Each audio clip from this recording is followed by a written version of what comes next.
Hello and welcome to yet another video, and in this video it is something very different than usual because in this video I'll be talking about this lens right here. It's this Oreo look-alike lens, so it has nothing to do with Oreo whatsoever apart from just the color scheme, but taking it off, it's pretty much just a plain plastic lens that I've been enjoying using lately, and also I've even done a video photo shooting with this particular lens, so feel free to check it out. And also this lens is supposed to be a lens that mimic the retro kind of, well, just disposable camera in general, at least in terms of how the lenses work, things like that, and also the look out of it. And I can confirm that that is kind of true, and personally I've been really enjoying using this lens in terms of just a going out and point and shoot kind of lens and just not really think about it, and it actually surprisingly offers different kind of approach to photography as well. So in this video I'll be giving you my thoughts on this particular lens as usual, so without further ado, let's get into the video.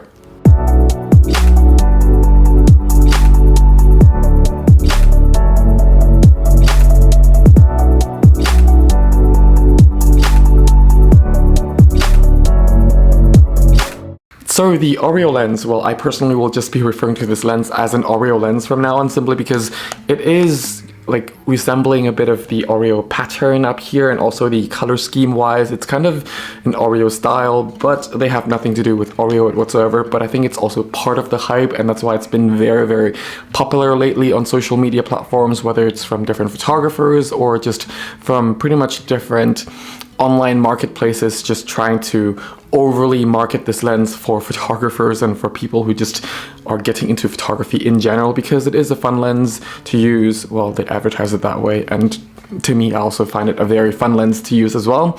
But also in terms of the character out of this lens, you're getting that disposable film look out of this particular lens as well, at least in terms of optical characteristics wise, not in terms of the actual film look wise, because that actually depends on which film you have, and obviously with a digital camera it's slightly different, so to speak. Anyway, in this video, just as usual, I'll be focusing on three different aspects. The first one will be about the ergonomics, the build quality, and then leading into the image quality, and then leading into my conclusion about this particular lens, why I recommend it, why I might not recommend it. So let's first start with the first section, which is the ergonomics and the usability. Well, the ergonomics out of this lens, originally, I have to confess that I expected to be a lot plasticky than this particular feeling right now. It's actually still very plasticky, but in some way it's not a type of plastic where you can actually really bend or kind of really press really hard and it would start to kind of crack. It's not really that. I think it's actually really well kind of molded together, so to speak. And yeah, overall it's very easy to use. There's no sort of dial on it. There's no, let's say, lens cap inside. On some small pancake lenses you have the built-in lens cap or like a shutter curtain that you shut the lens off, but this has pretty much a very bare bone kind of construction. There's no lens cap, there's nothing, and the aperture is just already determined by the actual hole size of this particular lens inside. So you can't change the aperture either, you can't really change the focus distance either. I think the focus is either starting at 1.2 meters or 1.5 meters and above. So yeah, just give or take and take it with a grain of salt, because the images will just be kind of sharp but overall soft in general anyway.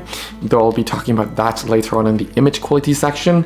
And then another point is this lens also has a very unique focal range. It is the 32mm focal range, at least it's what it says behind the lens cap here. Well, I call it the lens cap now, but yeah, it has a very nice kind of field distance or focal range, so to speak, because I find that, well, my favorite focal range is actually 24, well, 1.4 to be specific, but I like the sweet spot of being between 24 and 35 as well, and 28 is a very funny focal range for me. Like, I don't hate it as much as 50mm, but it is still a strange focal range. And 32, I think it's a very sweet spot. I feel like I really want a professional 32mm lens from Canon, from Sony, at least from the brands that I'm using.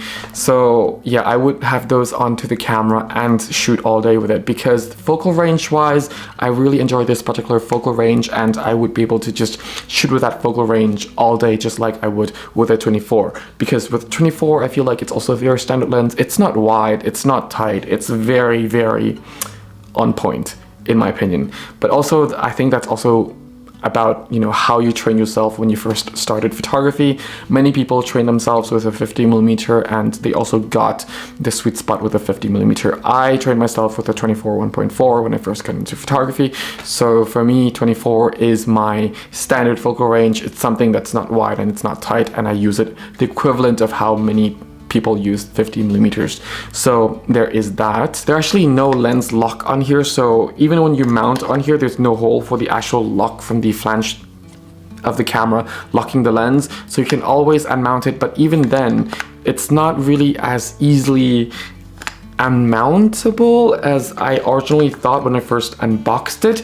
After using it for a while, I find that this lens pretty much stayed in place, maybe also thanks to the grip on the side here and the fact that I generally don't hit this camera a lot with other objects that I could be moving around, and I generally don't, let's say, swing this camera on the side that much, simply because with this lens, I find myself, well, since it's winter right now, going into spring, I just put it inside my jacket pocket or sweater pocket. It would still perfectly fit the pocket without protruding much out. So I find that this lens perfectly just fits into those pockets or into tight areas, like part of my messenger bag or part of my camera bag that I have no room for this particular camera anymore. It will just somehow snug in there, and it will not unmount itself by accident. So that's actually pretty good, what I find.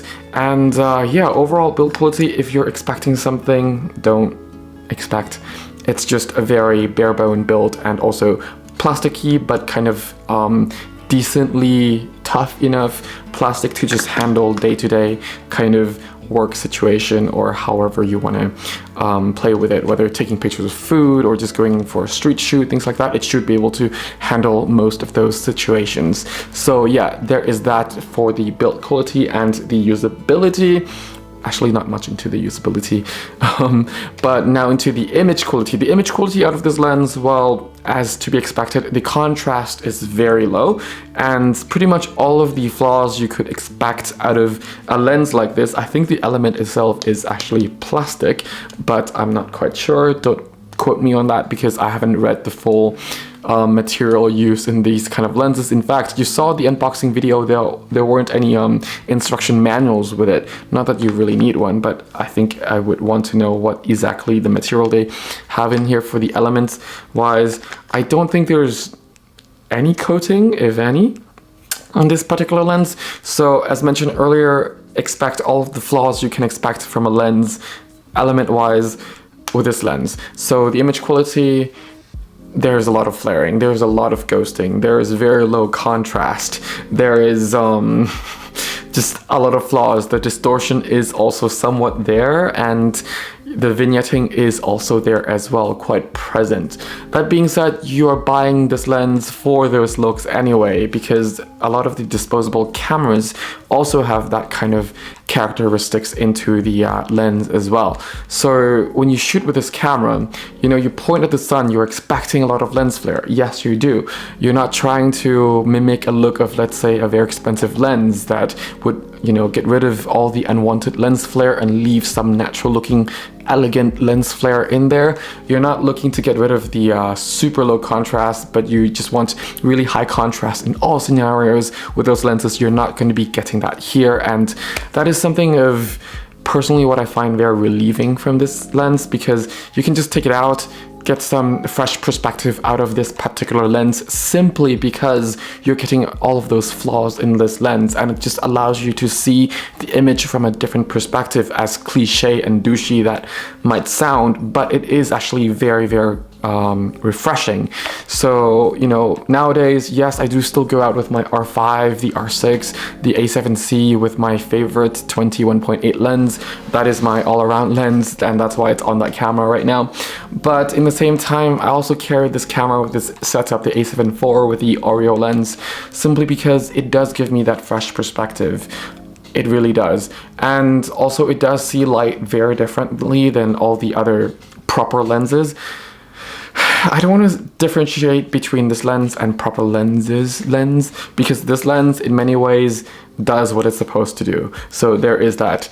I have to say though, it's not for everyone, and I think this is going to lead down into the image quality, into the conclusion now, because it really isn't for everyone. There are people who are very nitpicking about their images and think that maybe they want to experiment something into, you know, adding a bit of lens flare or adding a little bit of low contrast. But if you're too clinical on that, you might as well just buy a normal lens and do that in post, because this is very unpredictable in terms of what kind of lens flare you're getting, because there are basically no coatings on this particular lens, at least not that I can see or feel out of the images.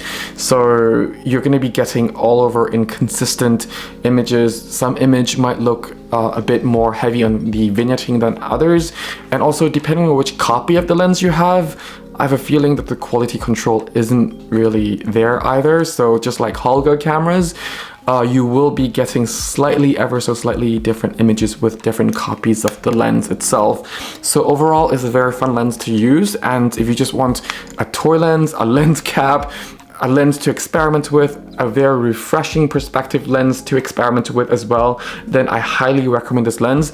If you're a kind of clinical person who doesn't really want to experiment a lot, or just maybe want to experiment but a little bit, then this lens can be a little bit annoying. I can see why. And also with the price rising, because many people are actually buying this lens now, I don't really think it's worth it either, because by the time of making this video, I just checked the price, and it's between 36 and 40 euros, at least in the region where I'm living. So it went up from when it was still newly introduced into the market, was around 20 euros, 15 euros. I got this for around 27 euros, I believe it was. I forgot, it was quite a while back actually. But even then, I thought it was a little bit pricey, because, you know, for that price I might as well just get a disposable camera with the film inside, and in some cases I can get two for the price of one of this. Of course, the marketing department of the platform where I got this from made it clear that at least you get unlimited photos with this one because you get to mount it on a digital camera. You do, but with a disposable camera you also get the benefit of shooting film if you like to shoot film.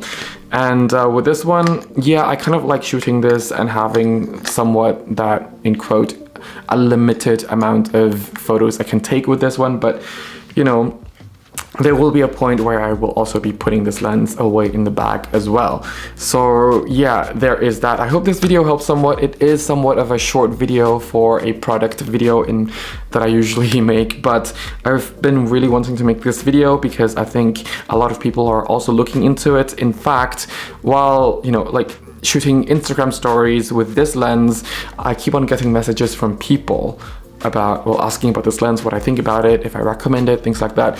I don't think I've ever gotten as much messages on my Instagram as I did with this particular lens. So yeah, I think there are still a lot of people interested in this lens and the look of this lens itself. I've done a photo shoot on that. If you want to watch that, feel free, be my guest. But otherwise, I think I'll end it for this particular video. I thank you all so much for watching. If you have any questions, any suggestions, anything to share, any recommendations, feel free to just comment that down in the comment section below. If you want a free photography guidebook, it's absolutely for free on my website as well. The link is also down in the description section below. So as some of my photography courses, some of them are free and some of them are paid. So yeah, feel free to check them out as well. Otherwise, I thank you so much again for watching. Stay safe, have fun shooting. Till next time, bye for now.